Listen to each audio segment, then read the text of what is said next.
অনেকে হয়তো জানে না যে আমরা যে পানের সাথে চুন খাই, চুন ব্যবহার করি, এই চুনটা আসলে প্রথমত কেমন থাকে।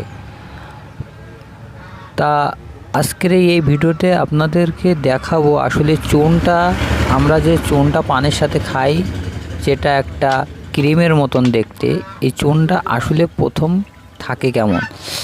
প্রথমে এই চুনটা থাকে হচ্ছে পাথরের মতন দেখতে, ডেলার মতন দেখতে। ওই চুনগুলো আমরা প্রথমত একটা খুঁড়িতে কিংবা একটা বাটিতে সেই চুনগুলো দিয়ে তার ভিতরে একটু পানি দেই।